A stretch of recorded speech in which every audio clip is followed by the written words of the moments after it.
Everybody, welcome to something a little bit special here. I currently right now have a project in English, and one of the things that we're currently doing is we're doing like investigative journaling, where basically we have to go interview somebody, and my topic is on pro gaming. So I decided to get kind of like a little bit of an OG in the fighting game community, and this guy has been pretty well known a lot in the past. This was back when TV was at its like genesis for gaming. Then it went on the decline, and then when it went probably back up, like in the current day. So I'm here with Emmanuel Master Rodriguez, which is a DOA player. He's been playing different versions of DOA from I think like four, and he still plays five, and he still as well continually plays today. So how are you doing today? I'm doing great, man. Just, what can I say? I'm honored to be here right now. Yeah. He's also a very well-known streamer, so if you guys want to go follow his stream, I have the link right here. It's not Zero Master, it's Zero Master Zero. Let me fix that. No, it's O Master. O Master, yeah. Alright, there we go, fixed. Alright.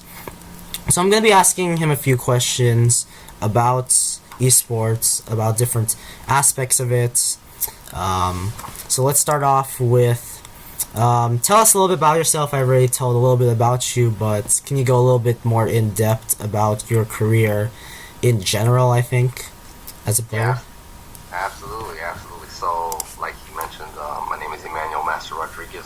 I'm mostly known for playing the Dead or Alive franchise. I have a Guinness World Record on the Dead or Alive franchise for having the most titles won in a franchise. Had a World Championship in 2008. The Guinness World Record was in 2013. Been competing for a long time now, probably since 2005, I want to say. Started with small tournaments, small events, then ended up going to bigger events, and my game happened to be a part of some of the biggest events, like World Cyber Games, Evolution at some point, Championship Gaming Series, and a few other ones. So I competed in several events, won several prizes, like $500 to $1,000 to up to $10,000. Ended up being part of the Championship Gaming Series, which was one of the first official like leagues for gaming that were on TV, on Direct TV, which was also shown on G4 TV. So some of you guys may have seen that. My girlfriend happened to be pro as well. She was also on that. She was part of the sci-fi reality TV series WCG Ultimate Gamer, so she was there. Her name is Vanessa. You can follow her on Twitch as well. And I still compete to this day. Essentially, I've been playing since the 08-2, which was on the Dreamcast and arcades, so I played them both on the Dreamcast and arcade days. Some of you guys may not even know what an arcade is, but Yeah. I played since back then. I didn't compete back then, but I did play the game since back then, and I've played it since DOA 2 and above. Didn't really play DOA 1, didn't really have a console that played that game at the time. All I had was Super Nintendo until Dreamcast came out, essentially. And that's pretty much it. I stream as much as I can, and just travel to a few events every now and then. Alright. Very great knowledge about you. So, next question. One of the aspects of my project I'm going to be focusing on is about the history of esports. Can you describe about your scene, like preferably a game that you've known, probably going to be DOA, that implies competitive gaming? Like, tell us about the game, what it's like, small history behind it, what's it all about, like any memorable moments, any players. Like, I know one certain guy that's probably everybody probably knows, and you guys know him. He's very popular on YouTube. He's also a DOA player as well, if you've seen his Draw My Life.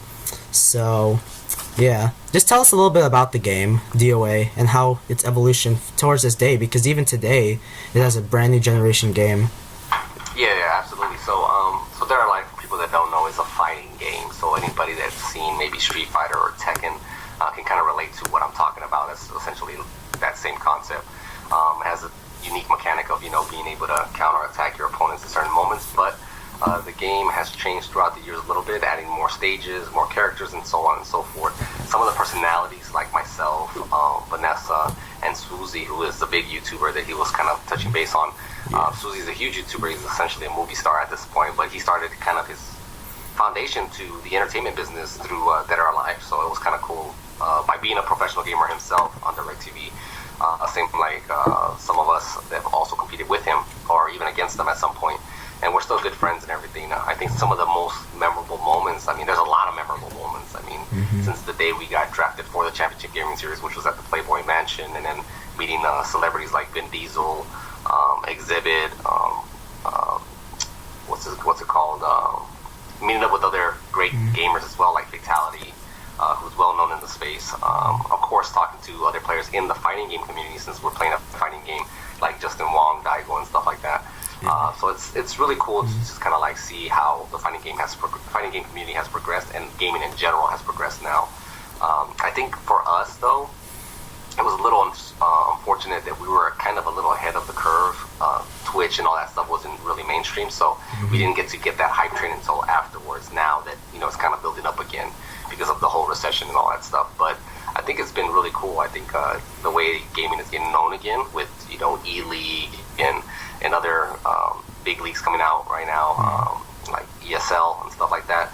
And then especially the fighting game community, Mortal Kombat, Street Fighter, and a few other games are starting to get the limelight again, and it'll be interesting to see where it goes. So I'm kind of excited about that, rather it be behind the scenes or actually competing as well. Yeah, two things actually that's very cool. Like, you mentioned about E-League and stuff like that. They actually announced a Street Fighter tournament that will be coming up in E-League, and then yeah, fighting game community is really starting to rise up again. Like Melee's been popular, Street Fighter's always been popular, and all different kinds of games. And so let's move on to another question. I'll go say the statement at the end, but let's talk about the main issue that esports has been having, which is popularity growth. Many people in the younger generation are really getting into it, but older generation are justified towards it.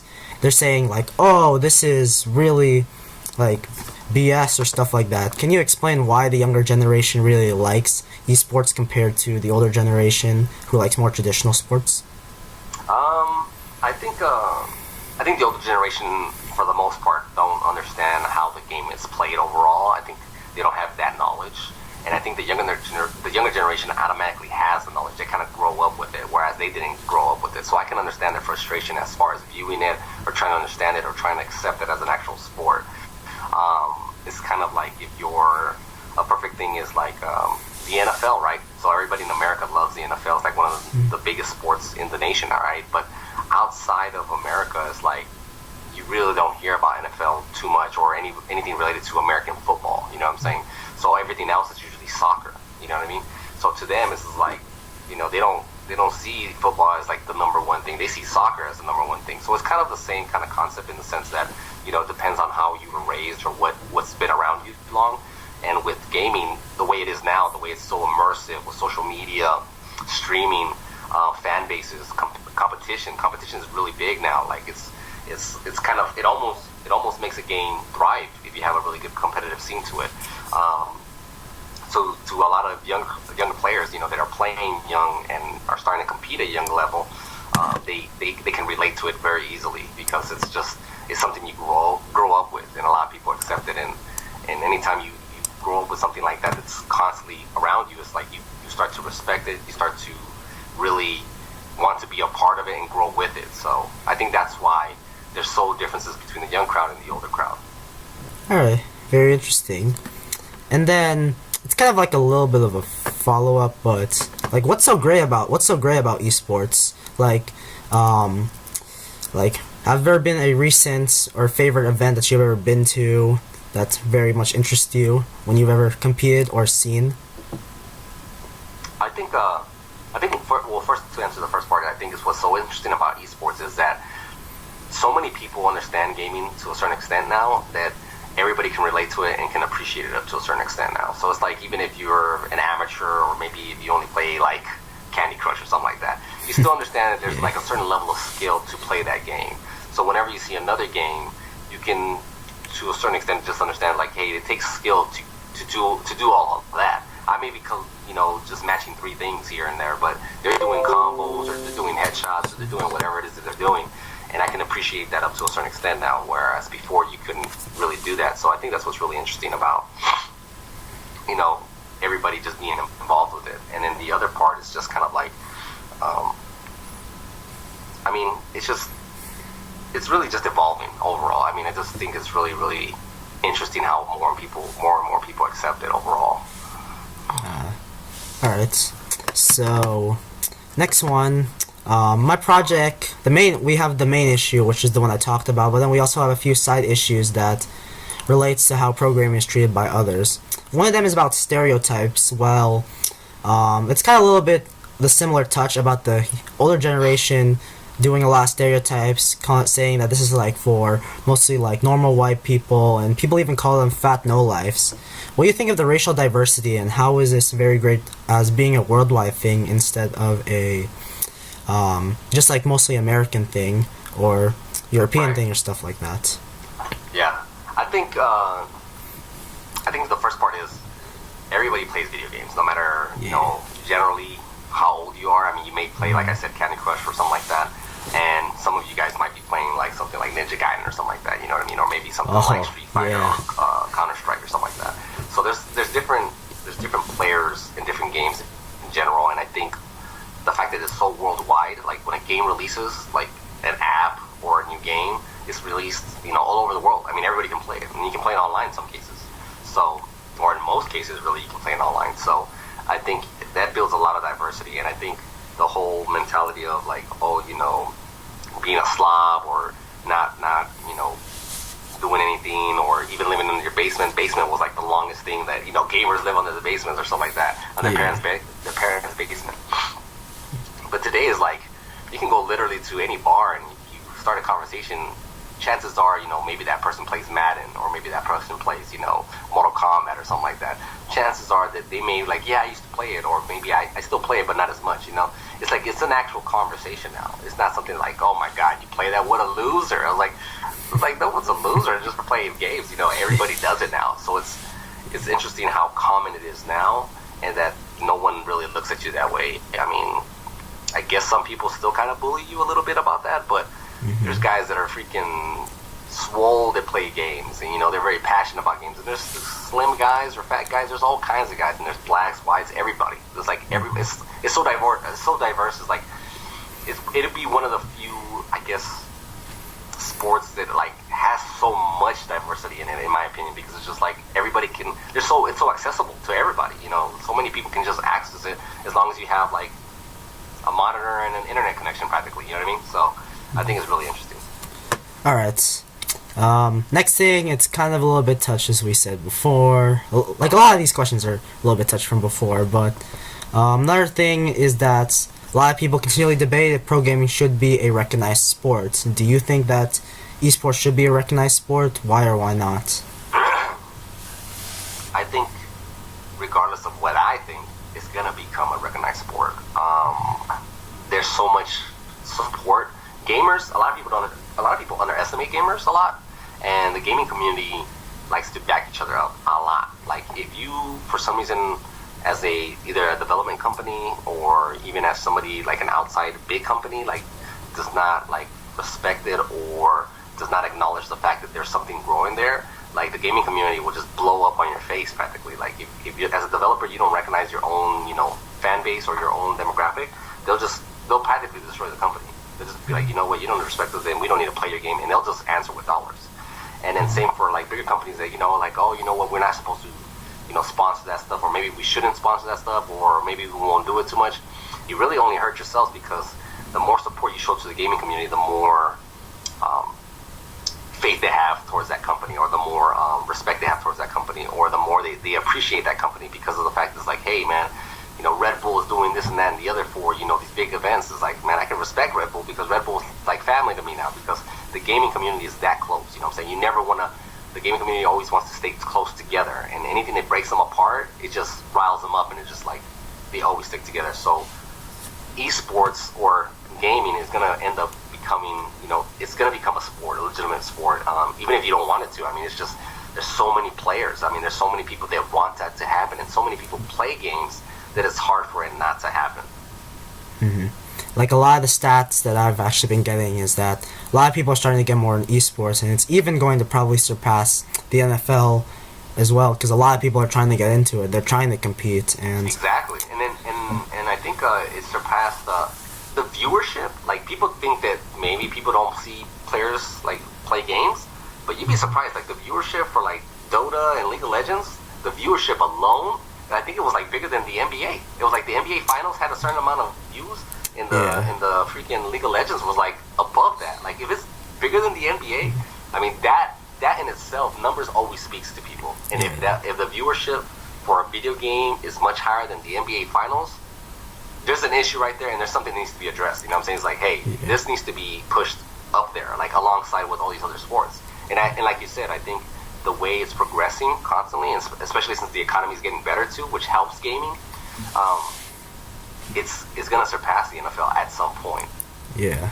Not only that, is that Twitch is a very, like, I read a video from Matthew Patrick, which is the game theorist, and he talked about that it's being broadcast on Twitch by almost 10 million plus. Twitch is a very inaccessible site because, like, a lot of people don't even know about it, but they know about ABC, stuff like that, like national TV. And it's surprising that Twitch is really getting a lot of publicity, especially mostly like half of Twitch broadcasts esports, and a lot of people watch them. So that really says something. Anyways, let's move on to the... But you also have to understand that Twitch has made great strides. They've done a lot of things that made things better and more accessible for the platform. The Twitch platform is huge, and it's so huge that Google, who owns YouTube, decided to make their own thing to compete against Twitch. And not only that, Amazon bought Twitch. So anybody that has an Amazon Prime membership can essentially watch Twitch without commercials and stuff like that. So it's really big stuff. I mean, they bought it for almost $1 billion. So it's made a lot of ripples in the marketplace. All right. So let's move on to the next question. We already went through a lot about that question, but next question, I'm kind of gonna give you some background because you might not know about this, or probably you have, but the P1 visa problem has always affected gamers from Europe to Korea, and mostly Korea has been very popular if you've seen the League of Legends scene. Toward anywhere in the world, even as well with the possible travel ban, even though the travel ban is possibly going to be not in effect. Do you think that it's hard to compete in LANs with these rules being applied? Like, a lot of people are trying to, like, mostly for esports, they're known for doing a lot of offline tournaments. Or do you think this is normal for the average pro gamer, or will it really be hard to compete with it? Like, as far as like traveling and just running into issues in travel to compete in these big esports events? Yeah, like offline, like harder to compete in offlines. I mean, it's always going to be somewhat of an issue. You always have to keep in track as to what the laws and all the stuff that's going on. You know, you need to figure out what's going on, making sure you have your passport, all your papers in check, and all that good stuff. And then, of course, there's always, like, depending on how much money you win, you got to keep in mind that there's taxes that you might have to pay or as you come in. So there's definitely obstacles. And I think the biggest issue right now, and this is an issue that's been on for years, and I've talked about it with other people in the industry, is there's not enough player representation. Right now, that's kind of like a big thing for people that want to invest in that. Like, if there's like big guys that invest a lot of money into like player representation, that would be really key right now, because the players don't get enough representation. So if you're not doing really good for like a certain amount of time, it's like they get dropped very easily and not necessarily traded. You know what I'm saying? There's not a real there's leagues, but there's not real national leagues right now, and that's what they're trying to build up. They're trying each major league right now is essentially trying to do that.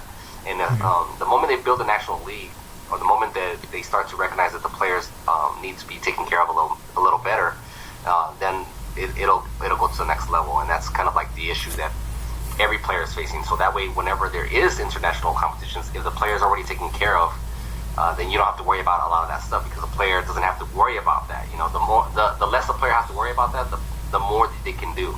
I can tell you right now, when the NFL sends players to Europe, they don't have to worry about a dang thing. They just go over there and the NFL handles it. You see what I'm saying? Yeah. So not regular players, but professional players in the gaming space need to be doing the same thing. And some people get to do that. You know, their team or their sponsors, they'll handle it, but not every player gets to do that all the time. And that's what I mean by there needs to be more and more player representation, or better managers and stuff like that. Because not every manager is a really good manager. You know what I'm saying? You just kind of depends. Yeah. Also depends on what type of government you have. Like, I was following Dota, and there's a thing called the Boston Major, and this kept out an entire Filipino team. Execration, they were a Dota team, and they had a direct invite. However, they did not get past the visa issue. Like, their senator even had acceptance of it, but then the process still had to be like 2nd or 3 times. And that's the problem with P1 visas, is that a lot of people have to, it's not only do it once, you get rejected and that's it. You can keep doing it as much as you want, but closer you get to the event, it's a lot of procrastination.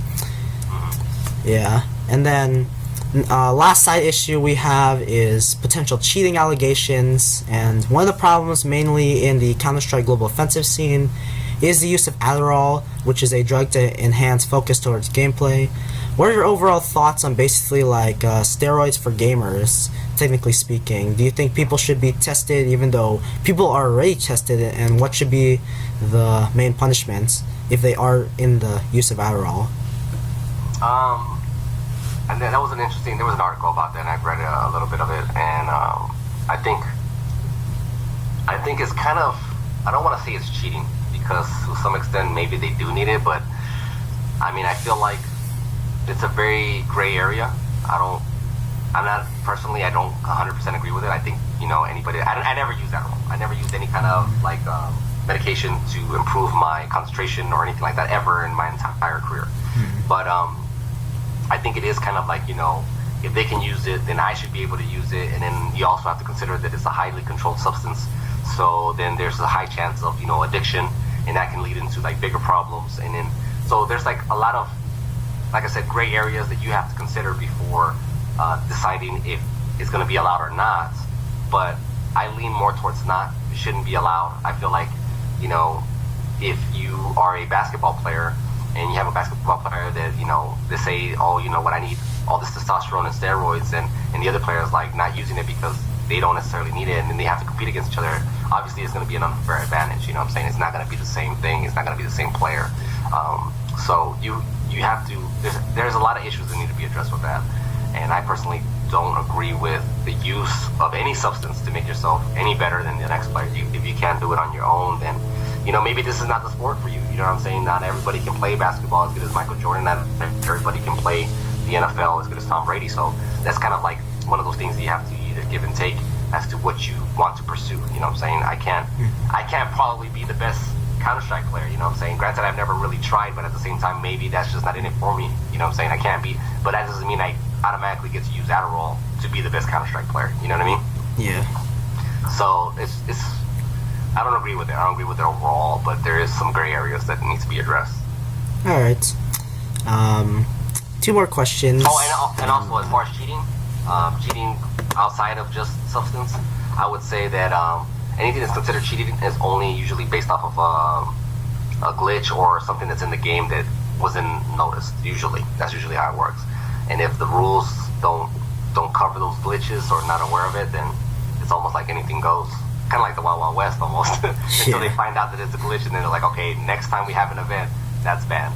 Yeah, that's a great thing with Valve. They have the Valve anti-cheat, and they can even figure out cheaters. But the only problem is it's very like controversial, because sometimes the cheat can be justified and stuff like that. That's one thing I really like about that, is touch on racial diversity, like game diversity. Yeah. It's like, you talked about like Counter-Strike, like you can't be the best Counter-Strike, but you don't want to take drugs for it. But there's as well other games you can take, like I can't be the best League player, but then I'm probably good at Super Smash Bros, for instance. That's one thing I really like about pro gaming. 2 more questions, and then we're pretty much done with the interview. Main idea of my project to figure out the solution towards the main issue, which I talked about, is the growth of eSports. Going back to the main issue, what do you think is the main solution toward esports being introduced in the mainstream? Do you think people will begin to accept esports in the main media today, especially those shown on different television networks like ESPN, TBS, etc.? Right. I think you're asking if it's going to be, when it's going to be accepted, or if it's going to be accepted? Yeah. But it all depends. But honestly, I think I'm kind of a little bit answering this for you, but I think it's like all depends on your opinion. That's what I think. I think it's going to be accepted no matter what. I think as far as the TV stations, how many? Because I mean, obviously, there's a few TV stations now that broadcast some of these big events, and like ESPN, TBS, and stuff like that. But to me, it's only a matter of time. It's only a matter of time for them to actually broadcast it more. But to be truly honest, TV is not where you want to be. I mean, TV is not where any of these events want to be unless it's like their national version of it. So like the NFL, obviously, and the NBA and all these other sports, they all have their own, time and slots and channels for when they're going to broadcast, and they make a big old thing about it, and they market it, and they show, hey, this is the game that's coming up next. Unless they do that, there's no reason to be on TV, to be honest with you. If anything else, I wouldn't be surprised if they made their own network and were on some kind of streaming service, specifically maybe Twitch or something like Netflix or something along those lines where they can see them live there. You can see live coverage there. And I think that's where they're going to go. I think that's where gaming is going to thrive a lot more, because that's where it's thriving now. I mean, it's surpassing these numbers on television now, so I wouldn't be surprised if Twitch became the national broadcasting platform for any sport in relation to gaming. Or YouTube might go behind them and then purchase all the rights for them to be the first and only eSports platform.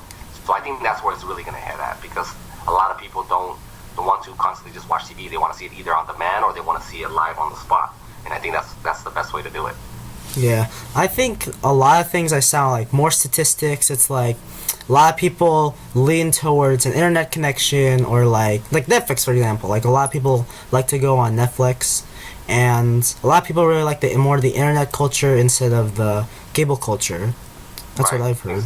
Exactly. And I mean, why would I want to be like, oh man, I gotta rush home to watch a football game or a league game, when I can just be like, let me just turn it on right now. I'm on my lunch break, or I'm on my off day. I'm just like in the middle of getting groceries or something. I can just watch it now, while I'm doing something else, instead of having to always be in front of a television or having to always purchase an extended program to my cable company or whatever, or my TV company, just to watch this game. You see what I'm saying? And if I can just pull it up right there real quick, and I already have, let's say, YouTube Red, or I have, the Prime membership, then I'm good to go. You know what I'm saying? I don't have to pay this extra pricing just to watch an event that I've already been watching. You know what I mean? All right. And then the last question is another follow-up. A lot of these are follow-ups, but what's the future? What's the future towards esports? I know you've been saying a little bit bigger, but can you a little bit more expand on that? Will we see this in the Olympics? Like everyone's been continually talking. Will we see this in Olympic events? Or do you think it'll be on a decline? Do you think that this will be very high up, but then in the future probably will start going down? Or will this be passed on toward generation to generation? Well, I think the gaming marketplace is a very interesting marketplace in the sense that, it's constantly changing. So you don't know what's going to happen, because you have VR coming up a lot. And VR is kind of hit or miss right now, in my opinion, right now. But if VR continues to progress, along with maybe augmented reality kind of games or something like that, it can completely change the space of how competitive games work, and it can become more physical, or it can become a little bit of physical stuff along with a lot of mental stuff. So it can be a mixture of those two, but you don't know that. You know what I'm saying? So at some point VR just may be a bust. Maybe people at the end of the day may be like, you know what, I don't want to wear goggles, or I don't want to do this just so I can play a game. So it just depends on where the marketplace goes, and it's very, I don't want to say cutthroat, but it's very aggressive. It's aggressive. It'll change. You have something like Crossy Road that gets addicting real quick, and that becomes like a game. That can be an esport game, or like Clash of Clans or something like that. Stuff like that. That stuff is like you wouldn't expect it to become something that big, but it just becomes that big, and you don't even know it. And that's just like a phone application. So I think it's gonna definitely be interesting how it progresses and where it goes. But it'll definitely, I don't think anybody will be able to predict it. If anything else, though, they're gonna start doing the whole schooling thing. Gaming will become more of an actual school part of the school curriculum. It'll be like an elective or something like that. You know what I mean? It'll be actually a selection like, hey, I'm gonna do gaming to see how good I can get in gaming. It's gonna be like that, because right now pro gamers become pro from from their own, basement. Essentially they're playing online, and eventually they get known or they join a team or something, and then they go into these little small semi-pro things, and eventually they become pros. But it's not like any other sport right now. So it's very interesting how that space is right now, because you don't go to school for gaming. You see what I'm saying? So or to compete in gaming. So I think slowly it's gonna start like that, because they already have college competitions. So if college is gonna start doing it, or they start doing it more, that means high schools are gonna do it. If high schools do it, then probably middle schools will do it, and eventually it'll become part of the thing. So that way, when you're in high school, if you happen to be the best player in your high school or in your state, then you may get a scholarship to go to college to play for that team. You see what I'm saying? Yeah, and so I think it could go that way too, because I think they're trying to figure it out. Because right now it's either you're not pro or you are pro, and that's pretty much it. You see what I'm saying? Yeah, and a little bit touched about like the scholarships and stuff like that. Many colleges are really getting into it. Like recently, UC Irvine, which is a school I'm close to, even though San Diego and Orange County are basically not really close, a lot of people say, but UCI opened a brand new area for esports, and as well they're starting to give out scholarships, which is very great, because once you get scholarships, you're recognizable around the entire area. Absolutely. Yeah. So you'll be the esports jock, essentially. Yeah. All right. So that pretty much wraps up the interview. I want to thank again to Emmanuel Master Rodriguez. Very great to have you here. One of the OGs. We play, hopefully in the future we continually play more. If you guys have not seen the Splatoon amazing moments that we had, that was one of my favorite moments. He plays a lot of different games, mainly plays DOA for training. I don't know if you're actually going to be in another tournament, because you say you're going to be traveling, but I don't know if you're going for a tournament. No. My traveling won't be for a tournament, but I plan to travel in the future for a tournament, just not anytime soon right now. That's not up in I can, sometimes that happens out of the blue. Sometimes I will travel just out of the blue. I'll just be like, okay, there's an event coming up, I want to go to it. It doesn't happen that frequently. Usually I plan it ahead of time, but it could happen out of the blue every now and then. But right now I just don't have any plans to go to an event. Alright, so pretty much you can go check him out on Twitch, twitch.tv/omastero, and if you guys want to get into the scene, if you guys want to go see a little bit of his matches, I have a very great match you guys can go check out. It's one of my favorite matches of all. Actually, it was one of my favorite fighting game matches of all time. Master versus Kasumi. That is it's top. If I can do top 10 anime battles in sense in esports, that's probably would be number 1, close to it. Nice. But yeah, I know. I miss the days when you were playing Kasumi-chan. Because it was so tight. It was very intense. I think that was back at both of you when you were at your highest point ever. Toward both of you. I think Suzy was also at his highest point during that time, before DOA started to go on a decline, which kind of sucks. I want to see more DOA in the future. Like Sonic Fox, he was trying to get into it, and he was he went to different games like Mortal Kombat, and then now he's doing regular games like Street Fighter. It just sucks that the DOA series is really went on a decline. That happens with a lot of games though, whenever after they've been released and stuff like that. So a lot of these other games are a little bit hotter and newer, and the communities are a little bit bigger. So when it's like that, it has its waves, and then you also have to consider that some of these games and the developers, sometimes they struggle with their communities. I think right now Street Fighter is going through some kind of weird phase where they're not in agreement with the developers and stuff like that. Yeah, and a lot of other companies are going back into they really like the esports trend, like Nintendo. They're even gonna try to. We were talking about this while we were playing Splatoon. Like Splatoon 2, they're really trying to get into the esports industry, especially with the new Joy-Cons and stuff like that. Yep. Yeah, but anyways, I'm probably gonna be streaming in a couple of. I don't know if probably in a couple of minutes. I'm probably gonna play some Toho. It's Thursday, but. I'm going to be doing some streaming for a bit, maybe. I'm probably going to eat dinner first, but I'm glad to have this interview with you. It's great to have a great personality towards the game, and even a way back personality too. I tried to get a lot of people. I had a lot of lists, and you were one of the first people on the list, because I was like, I have a connection towards you. Like, you're a great interactor. That's what I really like about this guy. Like, this guy talked so much trash back in the past. Like, go ahead and go check out those clips. Like, search Swoozy versus Master. You're going to see a lot of. It sounds like toxic, but I know. But that's really what I like about esports. The intensity. There's even some rivalries too. It really does feel like a regular sporting event. You got rivalries. You got intensity. You got all the money. That's what I really like about pro gaming, and it's great to see someone that's still alive and still somewhat in the scene. So, it's great talking to you. I'm going to be porting this on YouTube pretty soon. That's like the first task I'm going to be doing while I go eat. But thank you very much. Thank you. Yeah, thank you very much. Go check out his stream. He's going to be gone for a bit and then probably coming back. So, if you guys want to go give him a follow, go ahead and do it while he's streaming because you're going to get those notifications. That's what I tell everybody.